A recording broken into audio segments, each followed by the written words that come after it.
Genesis chapter 9. The covenant. The waters had receded. The ark had opened. And for the first time in more than a year, Noah and his family stood beneath an open sky. Behind them was a world they would never see again. Everything familiar had been washed away. The old cities, the old homes, the old generations, the old world was gone. Before them stretched a new beginning. And with that beginning came a responsibility unlike anything humanity had known before. God looked upon Noah, his wife, his sons, Shem, Ham, and Japheth, and their wives. They were the survivors. The future of humanity now rested with them. Then God blessed Noah and his sons. Once again, humanity received the command first given at the beginning of creation: be fruitful, multiply, fill the earth. Life was beginning again. The animals that had left the ark would spread across the land.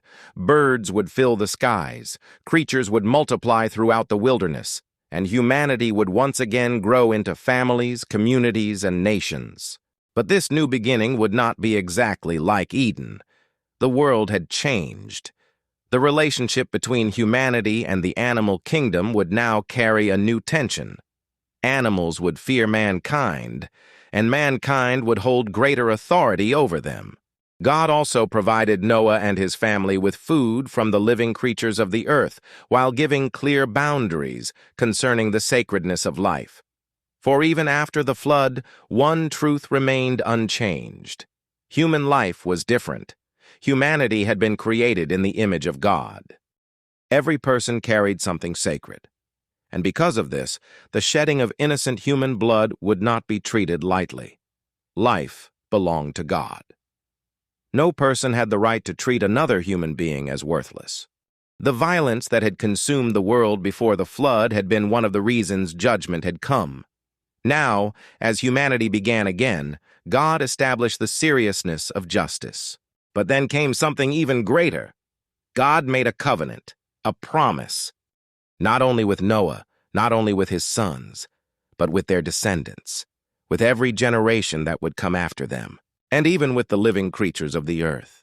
God promised that never again would a flood destroy all life in the same way. The earth would still experience storms, rivers would still rise, rain would still fall, but never again would the entire world face the same judgment by water. And God placed a sign in the sky, the rainbow. After the darkness, after the storm, after the judgment, light would break through the clouds, and across the heavens would appear a reminder of God's promise. Every generation that looked upon it would have the opportunity to remember. The rainbow was more than a beautiful display of color. It was a symbol of mercy, a declaration that God's covenant remained, a reminder that even when humanity failed, God remained faithful to his word. Imagine Noah seeing it for the first time. For so long, rain had meant terror. Dark clouds had carried memories of destruction. The sound of water had meant the end of the world he once knew. But now, after the storm, the sky itself carried a promise. The clouds would no longer speak only of judgment. They would also remind humanity of mercy. The covenant had been established. A new world had begun. But Noah's story was not yet finished. After leaving the ark, Noah became a man of the soil. He planted a vineyard. The man who had once spent years building an ark now returned to the ordinary work of cultivating the earth. But even a righteous man was still imperfect. The flood had changed the world around Noah. It had not removed the brokenness within humanity.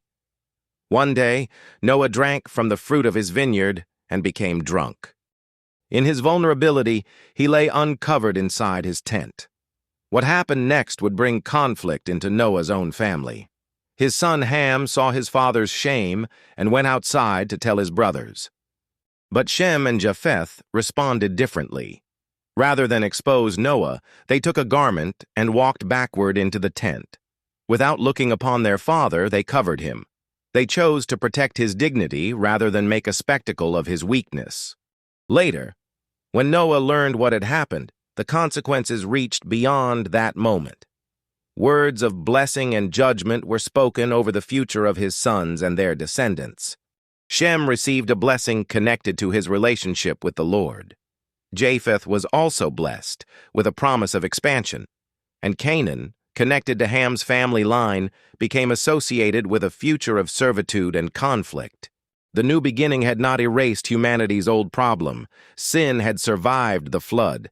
It had entered the ark with Noah and his family, and now in the generations that would follow, it would continue to reveal itself. The world had been cleansed, but the human heart still needed redemption. This was the great truth running beneath the story of Genesis. No amount of human effort could repair what had been broken in Eden.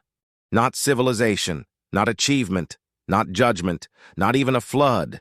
Humanity needed something greater, the promised deliverer. The hope first spoken in the garden still remained. And now, from Noah's family, the nations of the earth would once again begin to spread. Shem, Ham, Japheth. From these three sons would come generations. Kingdoms, languages, nations. Some would seek God, others would reject him. Some would build communities, others would build empires.